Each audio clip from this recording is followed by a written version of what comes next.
All right, folks, welcome back to PrepperNow. Today I want to talk about a little bit of psychology and living and not living and, being a prepper and why we prep and what we prep for and some of the things that can kind of take over and why it is important to not be beholden to fear or anything else. And this is kind of going to take a little bit of a backstory to get there, a little personal family kind of stuff and everything else. So first off, I want to dedicate this video to one of my subscribers and a friend, to RF, who just buried his mother. This one's for you. So we are here in our yearly vacation spot. And let's preface this first and foremost. My parents, for me, it's been, we're talking almost 30 years, probably longer. I guess almost 40 years. We have gotten the same beach house in the same beach area because a friend of a friend's mom, who is now no longer with us and now it's delegated through her son, has the crappiest crap shack on the most beautiful stretch of beach, and we get it for a deep discount. And we've been coming here for many, many, many, many years, like decades, like 3 or 4, almost. So it's a way for my parents, they pay for it, and it's a way for them to all just kind of have the family together.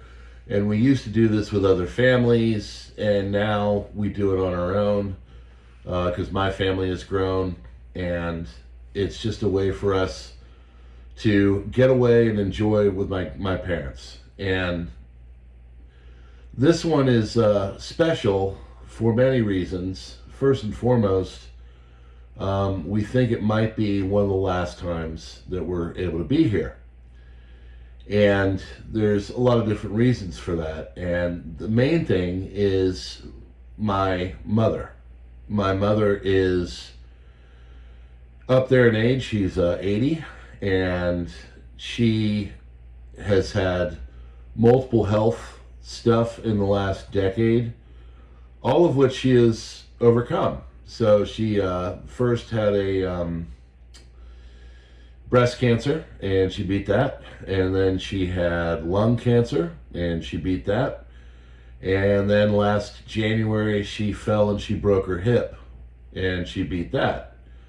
Now, with that broken hip, 2 out of 3 people at her age succumb to it. They usually don't make it. She is, lithe and moving and grooving, and she made it. And there's been a few issues, complications since. When they fixed her leg, they made it so it's now like a 1/4 inch shorter than it was. So she's got just a bit of a limp, but all things considered, she's fine. She's healthy. She gets all of her cancer checkups and everything come back great. My wife is, a nurse practitioner for a major company, has been doing this for many years. She does chart reviews. She does,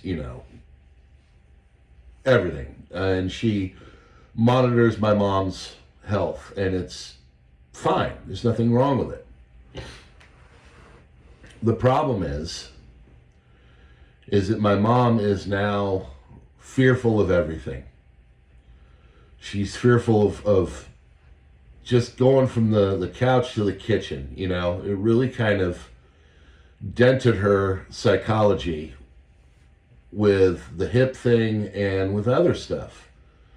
And now she has this preoccupation that everything is going to take her out. And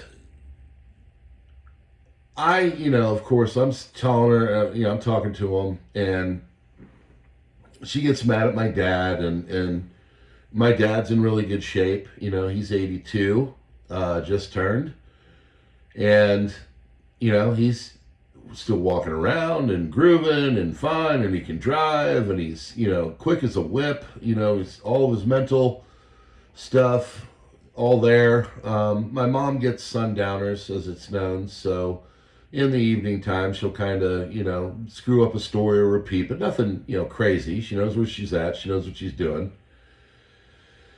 But she's just gotten to this place where she's afraid of everything. And, she said, I don't know if I want to come back here next year because it's tough to move around, and it's, problems with this and that, and, everything is unsafe. She's afraid that the kids are going to get hit by cars every time they walk out the front door, and she's afraid of this and afraid of that and afraid.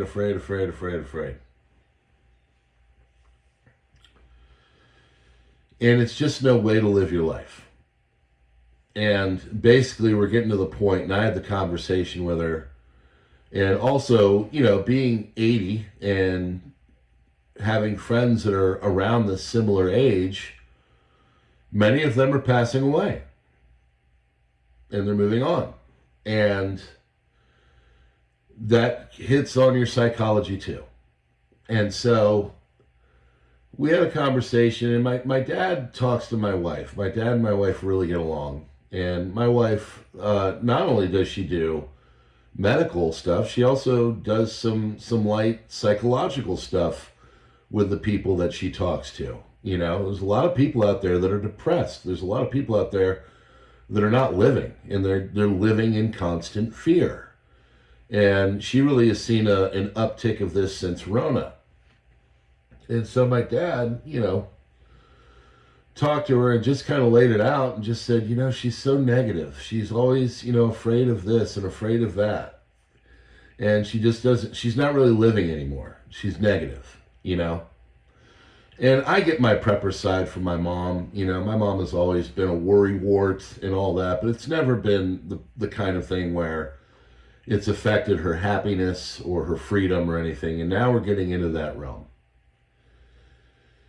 And so my dad sat and talked to my wife and just said, she's really negative, and it's bringing me down. Like, it's depressing me. Like, I want to be around the family. I want to be doing things. My wife and I have been trying to push for them to come and start the process, at least, of living with us, because we think it will add a decade to their life. There's absolutely no reason why they can't live to be in their 90s or beyond. They're that healthy. They're that mobile. They're that with it. And they're comfortable. They don't like to move. They still want to maintain their independence, and we get all that. So that's kind of why we're thinking about all the other stuff we're doing with possibly shaking our lives up and going out and doing things out in the world for a couple years to come back, get a place, probably over the border in West Virginia, and build a compound of sorts for not just myself and my parents, but also eventually and inevitably for my family, my kids. And as I'm going through all this, and I'm talking to my mom, yesterday we sit with my dad, and you can tell he's depressed, and she's kind of mad, and she's like, I'm tired of making food, I'm tired of this, I'm tired of that. And I said, Mom, enjoy your life. Like, you guys have worked hard. You've got money put away. You're not richer than God, and you can't go out there and buy whatever the heck you want, but you can order Uber Eats from time to time. You can go and pick up food from the local restaurant. You guys are still driving. You can have things delivered. You can go buy pre-meals and stuff, and you can go do stuff. Go and do it. And I just kind of ended, with live your life.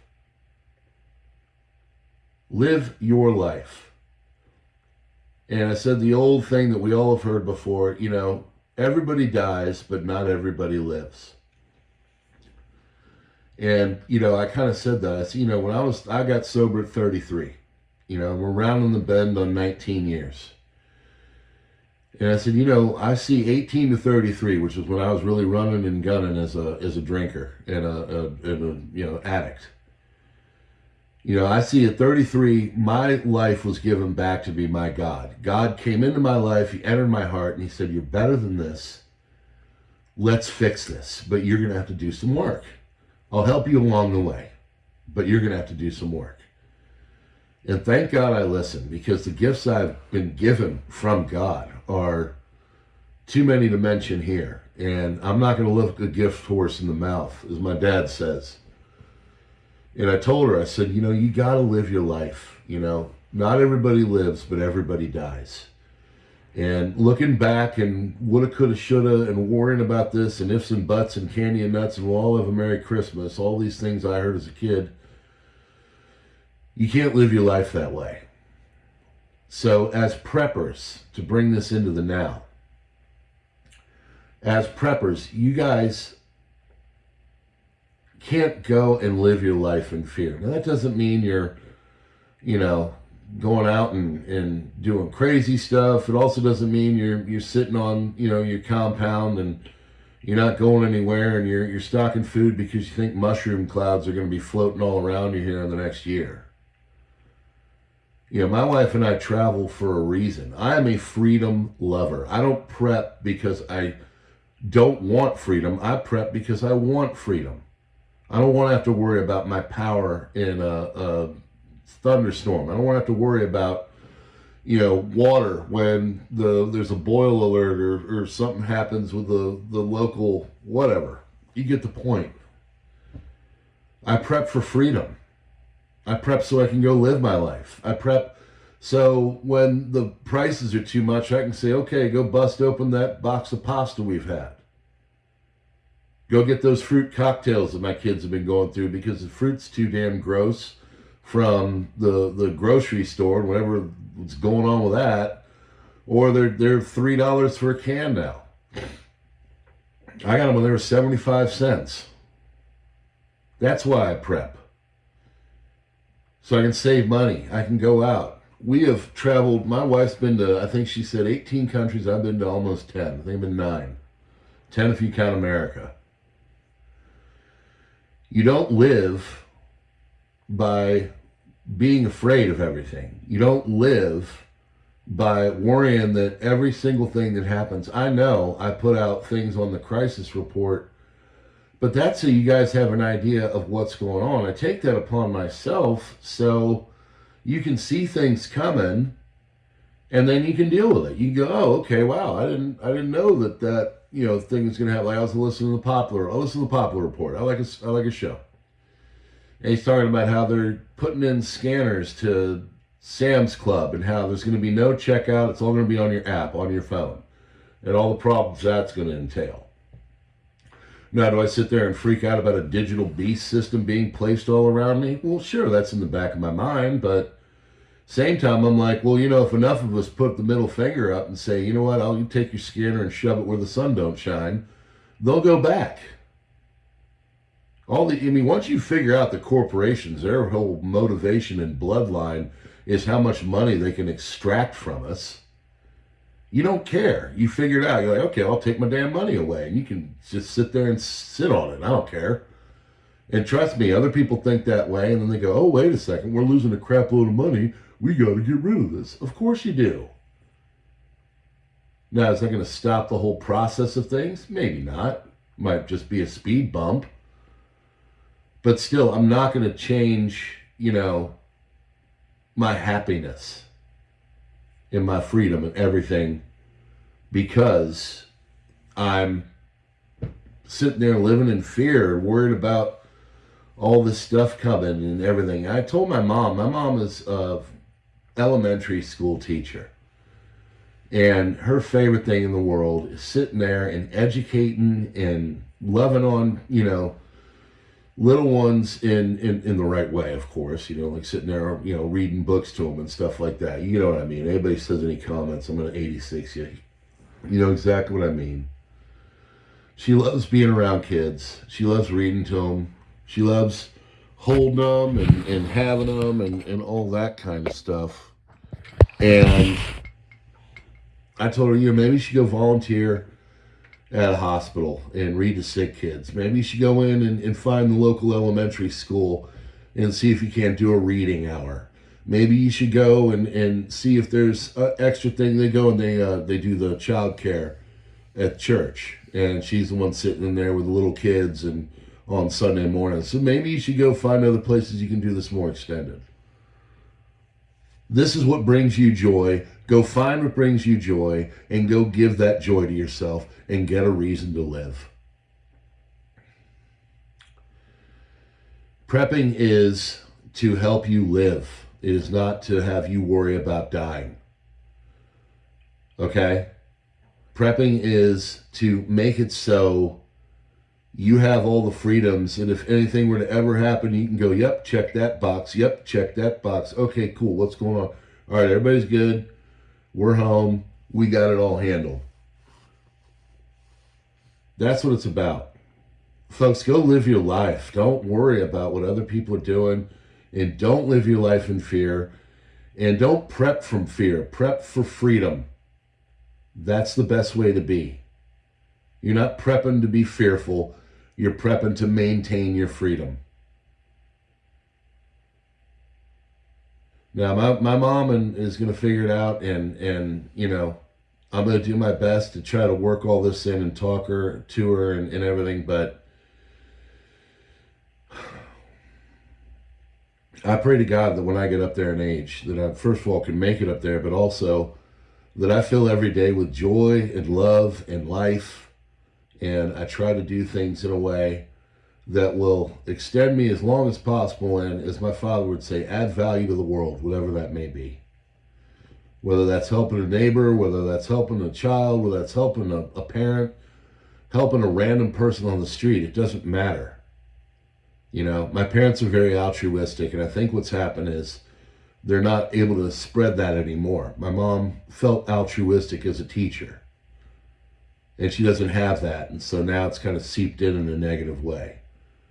So we gotta do things to make it so she can get back to that. So pray for her and pray for yourselves and make yourselves, you know, understand that, hey, life is short. Don't live in fear. Prep for freedom. Okay? All right. Friends, this message has been brought to you by Augusta Precious Metals. I appreciate y'all. God bless. Please check out the affiliate link in the description if you're thinking about turning your gold and silver IRA for your regular IRA. You want to talk about freedom? I'll tell you what. If you look what's going on around the world, you might want to consider doing such a thing. Other links in the description: X, Twitter, Minds, Gab, Truth. Subscribe and Locals have been populating a good amount too. Thanks for being in this community, folks, because if I didn't have you, I couldn't sit here, turn the phone on, and sort a bunch of things out in my head, because I always feel better after I talk. God bless. See you on the next one.